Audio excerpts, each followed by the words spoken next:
विकसित भारत संकल्प यात्रा में उपस्थित हमारे श्रीमान एडीएम साहब, सीडीओ साहब, सभी अधिकारीगण, गांव से पधारे हुए सभी ग्रामीण, माता बहने, बच्चे एवं बच्चियों,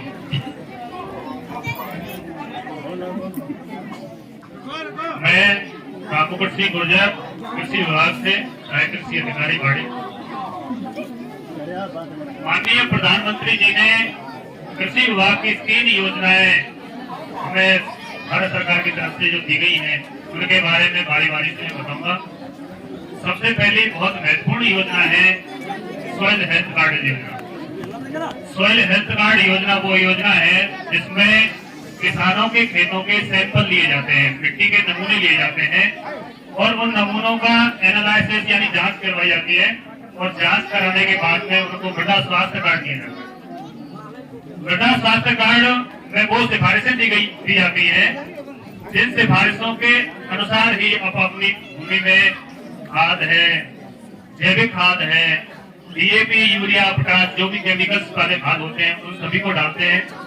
पहले किसान क्या करता था कि तादाद से ज्यादा यूरिया, तादाद से ज्यादा डीएपी डालता था, जिससे हमारी जमीनों की भौतिक संरचना खराब हो गई और तमाम तरह की बीमारियां पैदा होने लग गई।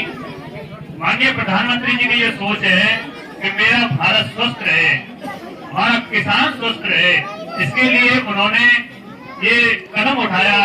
इसलिए मैं उनका धन्यवाद कहना चाहूंगा। मैं सभी किसान भाइयों जो उपस्थित हैं उन सभी को ये आप निवेदन करना चाहूंगा कि आप अपनी मिट्टी की जांच करवाएं और मृदा स्वास्थ्य कार्ड प्राप्त करें। मृदा स्वास्थ्य कार्ड में जो सिफारिशें दी गई है उसके अनुरूप ही वो बाजार के जो यूरिया है, डीएपी है, जो रासायनिक खाद है, जैविक खाद है, उनको डालें और जैविक खेती की तरफ अग्रसर हो। दूसरी जो योजना है वो ये नैनो टेक्नोलॉजी।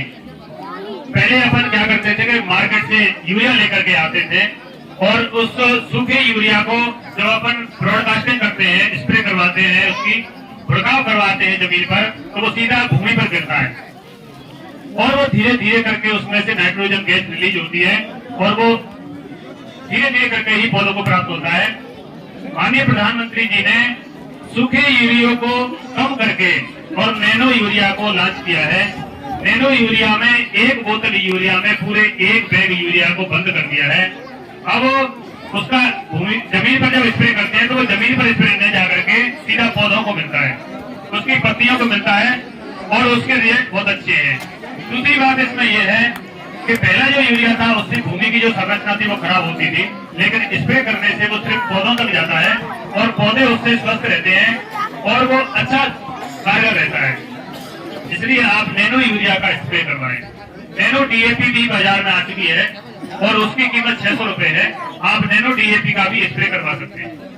डीएपी जो सूखी होती है उसको बाद में जो किसान डालते हैं वो गलत है, क्योंकि सूखी डीएपी को सिर्फ जमीन में मिलाया जाता है, स्प्रे नहीं किया जाता। लेकिन नैनो डीएपी का आप बाद में भी स्प्रे कर सकते हैं। वो उसी प्रकार से लाभकारी है जिस प्रकार से आप सूखी फॉर्मेट में जो डीएपी लेके आते हैं वो लाभकारी है।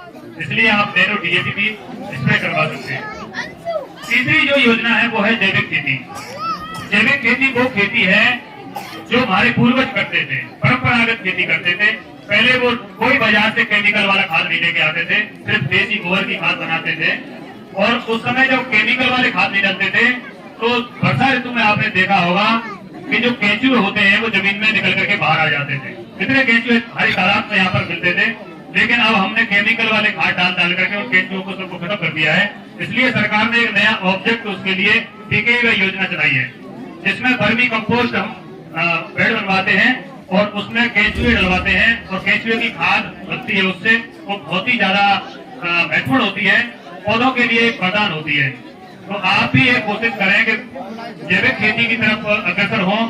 ज्यादा जमीन में नहीं कर सकते तो कम से कम 1-2 बीघा जमीन में आप जैविक खेती, जिसमें रासायनिक न तो उर्वरक डलेगा, न कीटनाशक डलेगा, न किसी प्रकार का कुछ केमिकल नहीं डलेंगे और उन्हें आप अपने बच्चों को, अपने परिवार को खिलाएं, जिससे बच्चा स्वस्थ रहेगा और आपका परिवार जो तमाम तरह की बीमारियों से ग्रसित रहता है उससे आपको बचाया जा सकेगा। आप सभी ने कृषि विभाग की जो 3 स्कीमें हैं उनको सभी को ध्यानपूर्वक सुना। आप सभी का धन्यवाद।